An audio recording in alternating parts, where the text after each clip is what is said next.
अस्सलाम वालेकुम वरहमतुल्लाह। हम टिश्यूज़ में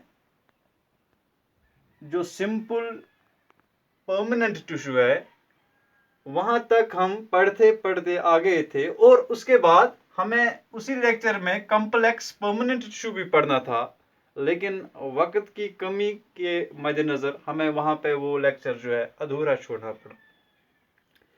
अब आज हम परमानेंट टिश्यूज़ और परमानेंट टिश्यूज में भी हमने जो दो अकसाम बताए थे, दो किस्में बताई थी। The first one was the simple that we have already discussed. उसमें हमने अलग अलग से पैरेन्काइमेट्स टिश्यू, कोलनकाइमेट्स टिश्यू और स्क्लेरेनकाइमेट्स टिश्यू वो भी पढ़ा। और दूसरा जो है दैट इज कॉम्प्लेक्स टिश्यू, जो आज हम पढ़ने जा रहे हैं।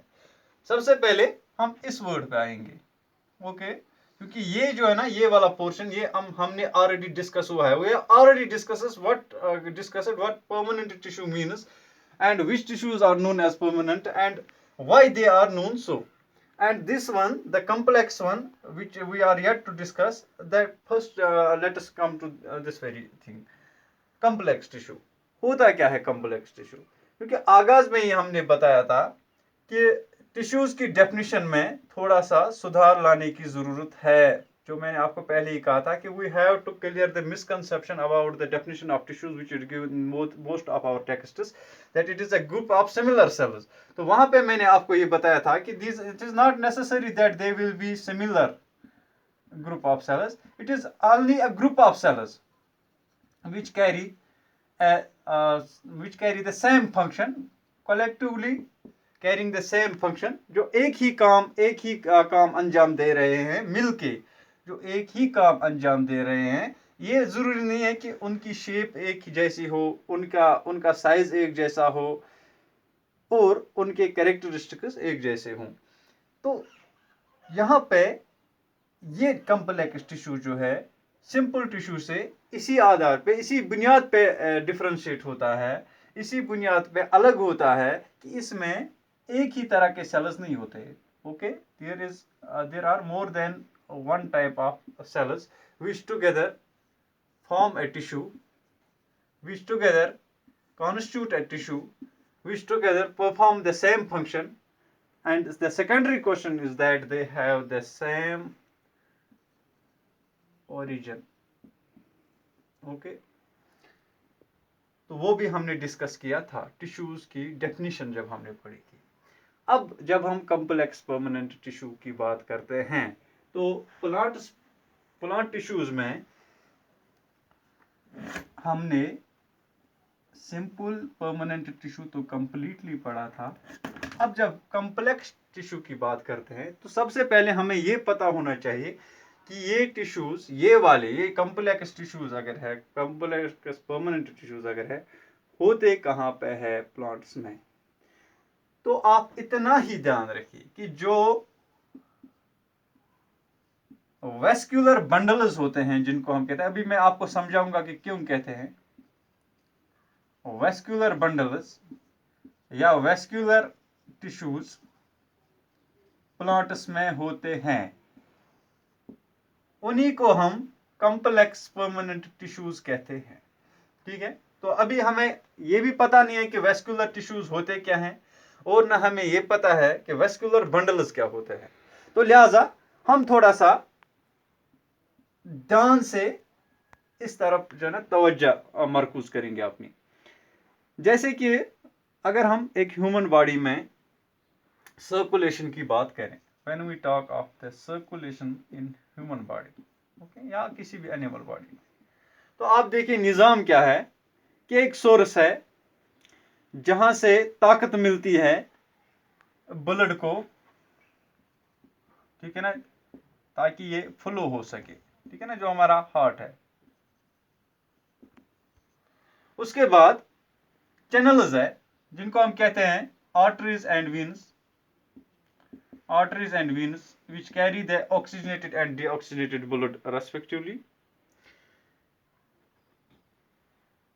तो ट्रांसपोर्टेशन ऑफ ब्लड क्यों होती है ये भी हमने पढ़ा है ऑलरेडी, वो तो हमें ह्यूमन फिजियोलॉजी में पढ़ना है, सर्कुलेशन ऑफ ब्लड में पढ़ना है कि कैसे जितने भी हमारी बॉडी में सॉल्ट्स होंगे, हार्मोन्स होंगे, वेस्ट प्रोडक्ट्स होंगे या गैसेस होंगे, जैसे कार्बन डाइऑक्साइड है, ऑक्सीजन है, तो अगर उनको वहां तक पहुंचाना हो जहां उनकी जरूरत हो, means site of target, okay,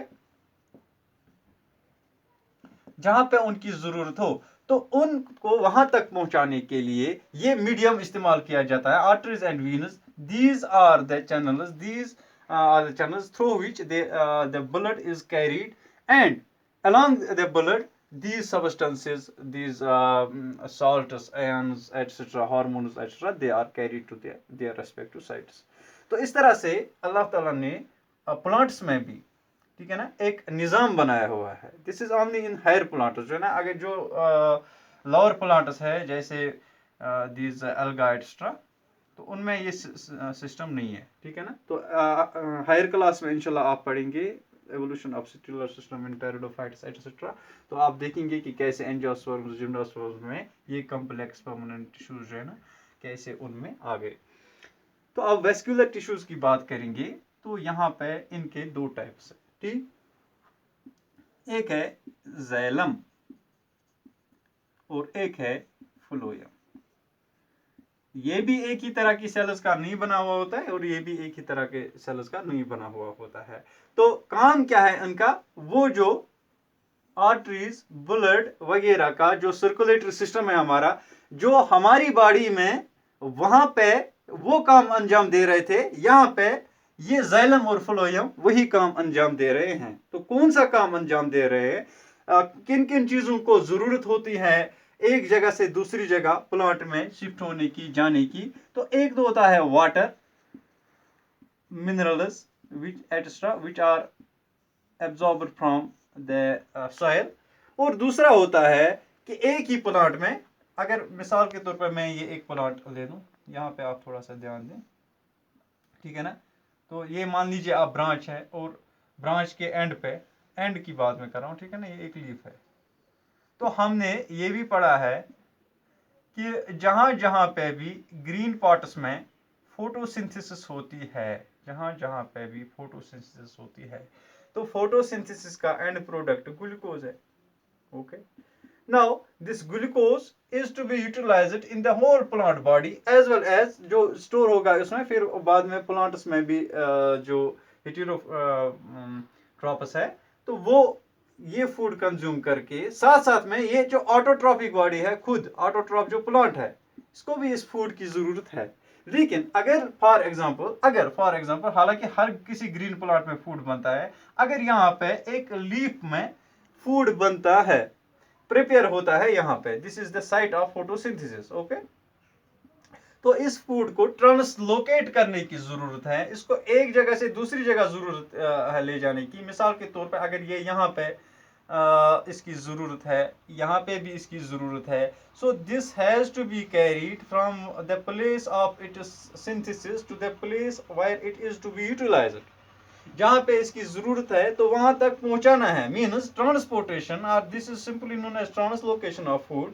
so this whole process occurs via phloem, ठीक है ना। ये फ्लोएम के थ्रू होती है ट्रांसपोर्टेशन ऑफ फूड, और जिसको हम ट्रांसलोकेशन कहते हैं साइंस में।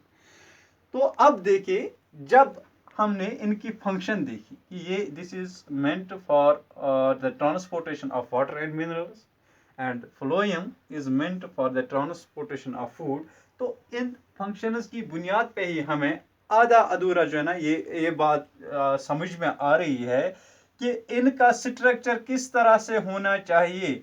अगर इनका काम ये है, अगर जैसे हमारे जिस्म में आर्टरीज और वीनस है, तो इसी तरह से अगर ये भी इन्हीं के through food, water, minerals etcetera transport होते हैं, तो इनका स्ट्रक्चर किस तरह से होना चाहिए। अब सबसे पहले हम लेंगे जाइलम की बात, ठीक है ना। जाइलम की बात, विच इज मेंट फॉर, ये सबसे आम पॉइंट है, विच is meant for water plus ions जो इसके साथ मिले होंगे वगैरह, minerals, transportation of water and minerals. तो सबसे अहम चीज़ जो इसमें है वो ये पहले देखना है कि वाटर और मिनरल्स कहाँ से आते हैं और कहाँ जाते हैं। 7th में आपने पढ़ा होगा तो a little bit concept about the transpiration, ठीक है ना।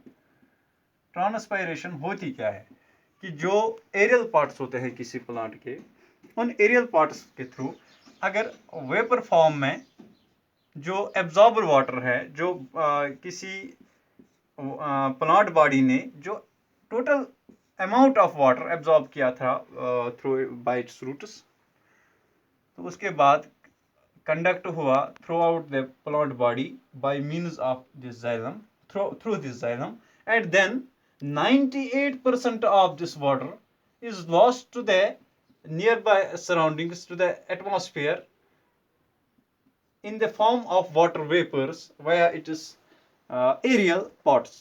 तो एरियल पार्ट्स के थ्रू जो 98% जो टोटल वाटर एब्जॉर्प्शन हुई थी उसका जो लॉस हो रहा है, तो वो 98% वाटर जो है ना, उसको हम, उस लॉस को हम कहते हैं, उस प्रोसेस को हम कहते हैं ट्रांसपायरेशन, ठीक है ना। इसके अलावा भी एक प्रोसेस होती है, वो आप इंशाल्लाह हायर क्लास में पढ़ेंगे, गटेशन होती है एक और, ठीक है ना, that accounts about 1% of the total loss of the water, but that is not in the vapor form, so you will learn about that in the higher class inshallah.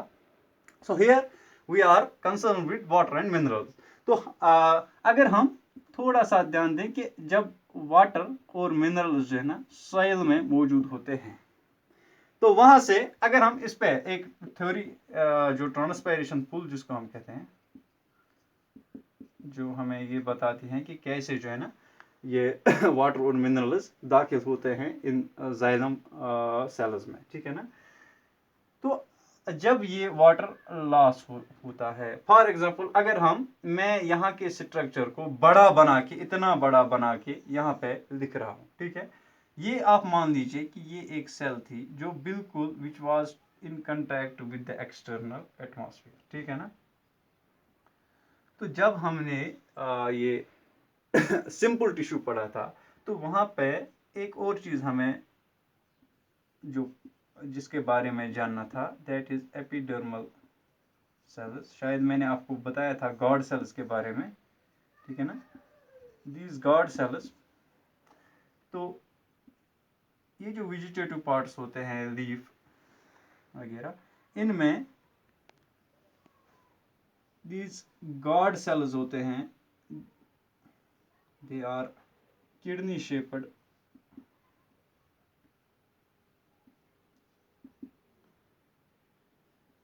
which become turgid and flaccid at alternative times.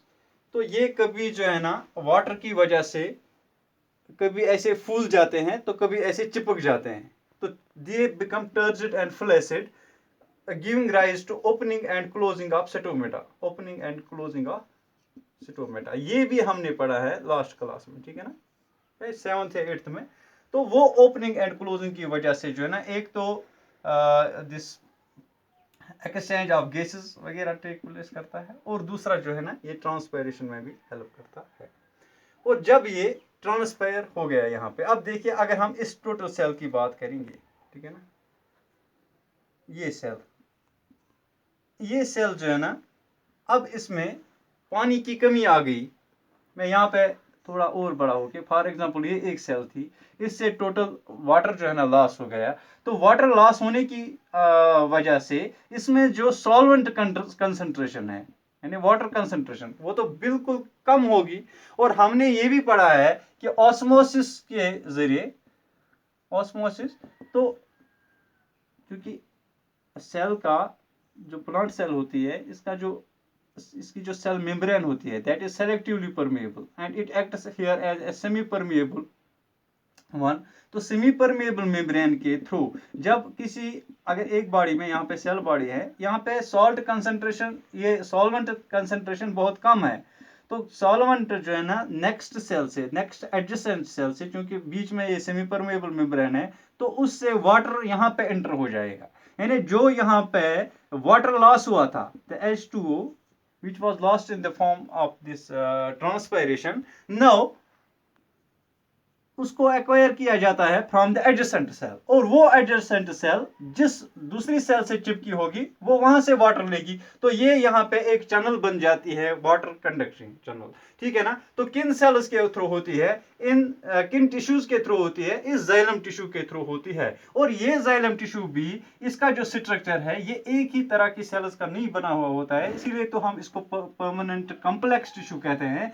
तो किन sales का बना हुआ होता है, किन चीजों का बना हुआ होता है, तो उस पे अब हम डायरेक्टली आएंगे। तो हमने ये समझा कि इसकी फंक्शन, मेन फंक्शन क्या है, that is transportation of water. और ये ट्रांसपोर्टेशन हमेशा होती है, इट इज यूनिडायरेक्शनल, ये कभी बाई डायरेक्शनल नहीं होती है कि किसी लीफ तक पानी गया फिर वापस आ जाएगा रूट की तरफ, कभी नहीं, ठीक है ना। It is unidirectional in nature. And now the next thing, what it is made up of. अगर हम जाइलम की बात करें तो जाइलम जो वर्ड है ये जाइलॉन से निकला है, विच मीन्स वुड। अगर इस पूछो, मतलब जब हम अक्सर किसी पेड़ को बीच में काटते हैं, ये हमने काटा, तो यह वुचान तत मजबाग तम गोल ही, जहाँ से ये पार्ट बड़ सख्त पार्ट, ठीक है ना, जहाँ से चैनल्स सी हमें दिखती है जो ऊपर की तरफ जा रही होती है। तो ये चैनल्स जो है ना, actually these are the xylem, ठीक है ना। तो इसीलिए जब ये दरियाफ्त हुआ था पहले, तो इसको एक वुड जैसे, मतलब जो है ना सख्त लकड़ी के तौर पे माना जा रहा था, तो इसीलिए इसका नाम जो है ना जाइलम का जाइलान पड़ा था पहले, तो दैट इज वुड, तो उसी में से निकला है जाइलम। तो अब जब हम इनकी बात करेंगे कि किन सेल्स का बना हुआ होता है, तो इसमें मेन जो है ना 4 तरह की चीजें होती हैं। One is tracheids, second is xylem fibres, third is xylem parenchyma,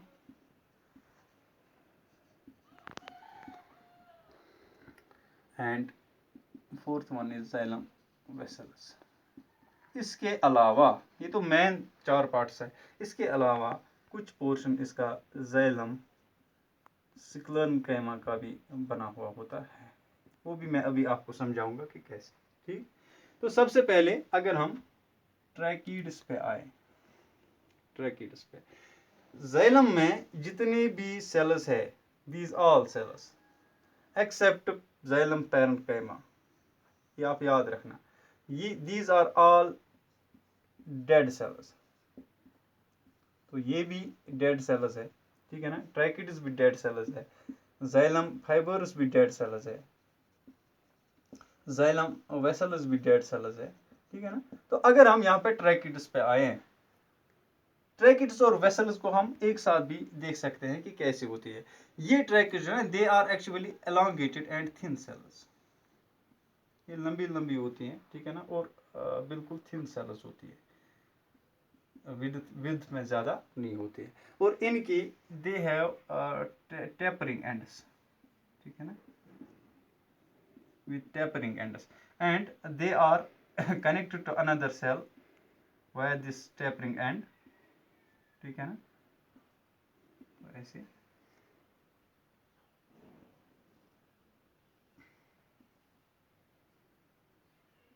This is the characteristic feature of these tracheids. First thing is that they are elongated, and second is that they are tapering. So this helps them to make the adjustments with the surrounding cells. Okay. और जब हम xylem vessels की बात करेंगे तो ये भी यहाँ पे होती है। अब फर्क क्या है कि ये जो है ना इनसे थोड़े से शॉर्ट होते हैं, शॉर्ट एंड वाइड, यानी ये उतने थिन नहीं होते हैं। और दूसरा, इनमें प्रोलिफरेशन प्लेट्स मौजूद होते हैं। क्या मतलब कि इनकी जो सेल वॉल्स है जाइलम वेसल्स की, जाइलम वेसल्स की जो सेल वॉल्स है, तो वहाँ पे एक छोटे छोटे से और बहुत सारे होल्स होते हैं, ठीक है ना, माइन्यूट होल्स होते हैं। तो ये होल जो है ना कंडक्शन ऑफ वाटर में हमें बहुत ज़्यादा मदद देते हैं। और तीसरा जो है ना इसमें जाइलम पैरेन्काइमा, तो जैसा हमने पहले ही बताया था, सीखा था कि जाइलम जो भी पैरेन्काइमा जिसमें भी आएगा, parenchyma is meant for the storage of food. तो यही एक लिविंग सेल है इसमें, इन सब सेल्स में, जो कि हमें यहाँ पे स्टोरेज ऑफ फूड वगैरह में मदद देती है। और लास्ट वाला जो है दैट इज जाइलम फाइबर्स। तो these are actually they look similar to these tracheids extra, but what actually differs them, they are much elongated and thin, means they are fiber type cells, ठीक है ना। They too are dead in structure. तो ये सब मिलके, इकट्ठे मिलके, ये सब चारों, और साथ में जाइलम स्क्लेरेन्काइमा भी, क्योंकि वहाँ पे थोड़ी सी लिग्निन कंसंट्रेशन होती है, उसमें लिग्निफाइड होता है ज़्यादा, तो उसकी वजह से इस तमाम चीज़ को स्ट्रेंथ मिलती है। तो वो स्ट्रेंथ जो है ना इस जाइलम को एक तो मैकेनिकल सपोर्ट भी देता है ये पूरे प्लांट को, और दूसरा ये कभी बेंड भी नहीं होता है, तो उसकी वजह से जो है ना ये conduction of water and these minerals takes place in the continuous manner. तो ये जाइलम उसके बाद जो है ना ये इंटीरियर साइड पे होता है। Xylem always lies among the vascular bundles. Vascular bundles की जब हम बात करेंगे तो उसमें दोनों आते हैं, जाइलम और फ्लोएम। और जाइलम इंटीरियर की तरफ होता है और फ्लोएम जो है ना एक्सटीरियर की तरफ होता है, क्योंकि जब हम फ्लोएम के नाम पे ही आते हैं, phloem, it has been derived from phloios, which means bark. Okay, and bark is always on the exterior side of a plant body. तो मिल के ये काम करते हैं। हमने देखा कि जाइलम में unidirectional flow of these water and minerals होता है। तो जब वाटर कंडक्शन होती है तो उसके साथ जो है ना मिनरल्स भी आ जाते हैं from the soil to the plant body. तो as per the requirement in the body the minerals are utilised and in the same way they are absorbed.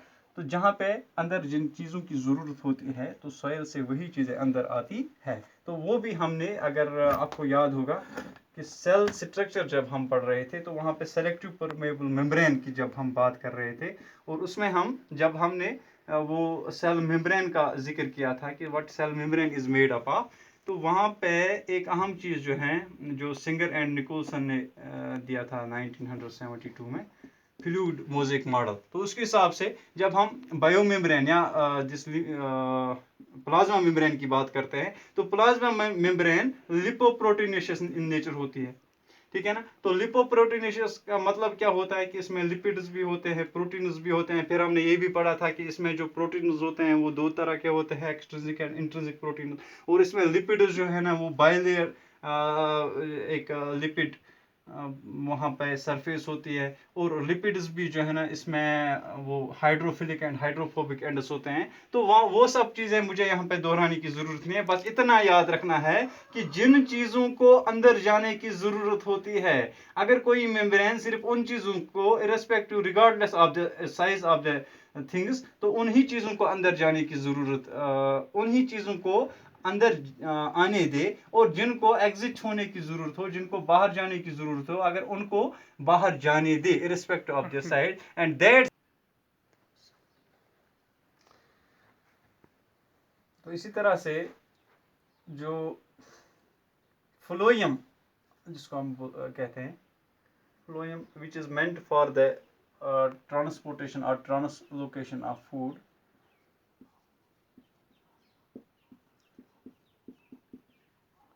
ठीक है ना। थोड़ा सा, हालांकि वो चीज़ें हमारे सिलेबस में नहीं है, लेकिन थोड़ा सा अगर आप ध्यान रखेंगे कि डिफ्रेंशिएट अगर हमें करना होगा transportation in phloem as compare to xylem, तो सबसे पहला जो डिफ्रेंशिएटिंग पॉइंट है, डिस्टिंग्विशिंग पॉइंट है, दैट इज़ कि फ्लोएम में हमेशा बाई डायरेक्शनल फ्लो होता है। कैसे होता है कि जैसे अभी यहाँ पे कोई साइट है, साइट ऑफ फोटोसिंथेसिस, ठीक है ना। तो यहाँ से अब फूड बन रहा है, तो this food has to be carried to the site where it is required. तो वो साइट जो है ना जहाँ पे इसकी जरूरत हो, वो तो नीचे भी हो सकती है, ऊपर भी हो सकती है, ठीक है ना। तो this can be by directional flow through phloem, ठीक है ना। अब हम डायरेक्टली फ्लोएम पे आते हैं। तो फ्लोएम में मेन जो है ना 4 तरह की सेल्स होती है, 4 तरह की सेल्स होती है। एक सबसे पहले इसको हम बोलते हैं सीव ट्यूब्स,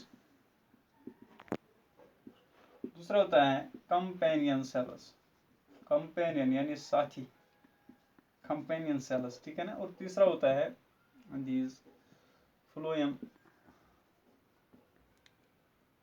पैरेन्काइमा ना। और चौथा होता है फ्लोएम फाइबर्स।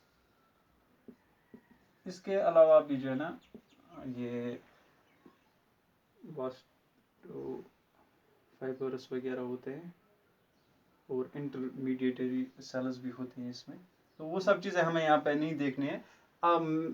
लाइटली हम जो है ना इस चीज़ को थोड़ा सा देखने की कोशिश करेंगे कि phloem which is meant for the transportation और translocation of food in the entire plant body. तो क्या होता है, ठीक है ना। अगर हम देखें कि फूड जब कहीं पे बन रहा होता है, ठीक है ना, अब बन गया फूड तो उसको कहीं पे ले जाने की जरूरत है। तो इन सब चीजों के लिए सबसे पहला चीज, सबसे पहली रिक्वायरमेंट जो है ना वो होनी चाहिए स्पेस, जगह, ठीक है ना। तो जब तक जगह होगी ट्रांसलोकेट होने के लिए तब तक तो ये एक जगह से दूसरी जगह हिल ही नहीं सकता है। कहीं पे जाने के लिए, किसी चीज को ट्रांसलोकेट करने के लिए, if I am trying to translocate this thing to this very thing, तो यहाँ पे एक स्पेस होनी चाहिए। तो वो स्पेस क्या है कि मुझे जो है ना इन, अगर ये पाइप है तो इस पाइप को कम से कम इतना वाइड रखना है कि जहां से ये ट्रांसपोर्ट हो सके। तो सबसे पहली चीज जो है ना ये जो सीयू ट्यूब्स, सीयू का फर्नेस, तो सीयू ट्यूब्स जो होते हैं, सेल्स होते हैं, ये लिविंग सेल्स होते हैं, याद रखना। फ्लोएम में लगभग सभी चीजें जो है ना ये लिविंग होती हैं except for the phloem fibres, ठीक है ना। ये फ्लोएम फाइबर्स के बगैर जितनी भी टाइप्स ऑफ सेल्स हैं फ्लोएम में वो सब लिविंग होती है। तो यहाँ पे क्या होता है कि सेल्स के दरमियान एक तो गैप बन जाती है, एक सेल यहाँ पे, ठीक है ना, और एक सेल यहाँ पे, और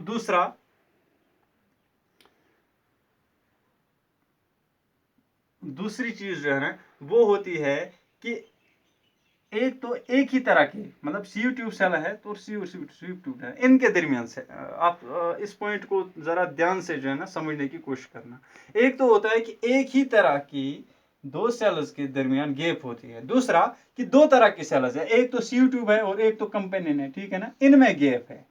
तो these gaps occur there means the cells are separated from each other. Similar types of cells are separated from each other by certain gaps, and they are also separated from other types of cells by certain gaps. So these gaps occur there. So these gaps occur. What actually happens, ये जो CU tubes होते हैं initially इनमें एक nucleus होता है जो इनको कंट्रोल वगैरह करता है, लेकिन जब ये मैच्योरिटी अटेन करते हैं तो ये न्यूक्लियस गायब हो जाता है, ठीक है ना। They become then enucleated, means there is no nucleus present in these cells. तो कंपेनियन सेल्स जो उनकी होती हैं साथ में, तो वो उनका न्यूक्लियस जो है ना इन सेल्स को भी फिर बाद में कंट्रोल करता है, ठीक है ना। तो यहाँ पे एक और चीज हमें समझनी है कि जो अगर हम कंपेनियन सेल्स की बात करेंगे या सीयू ट्यूब्स की बात करेंगे, तो सीयू ट्यूब्स जो आपस में कनेक्टेड होते हैं तो इनमें आपने पढ़ा होगा plasmodesmata which occurs between the junctions present between the cell walls of the two adjacent cells, which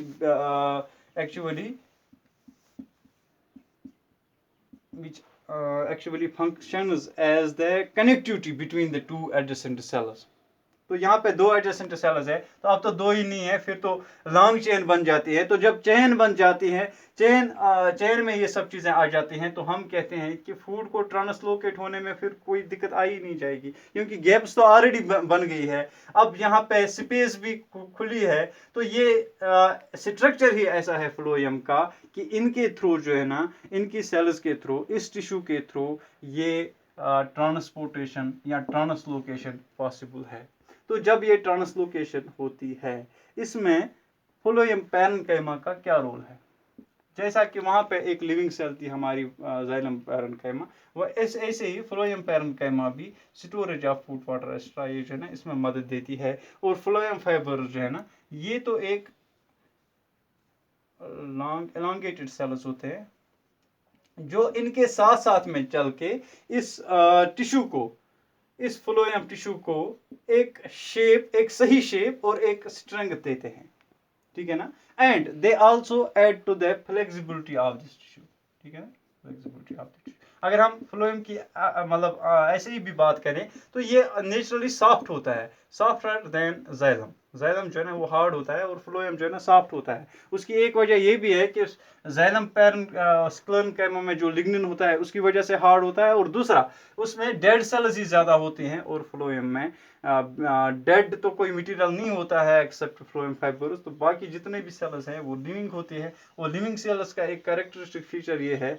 कि they actually they can derive the energy from the external environment. यहाँ पे भी जो है ना जो एटीपी मॉलिक्यूल्स होते हैं that are utilized for the active transport of food from the site of its synthesis to the site where it is required or where it is to be utilized. Okay.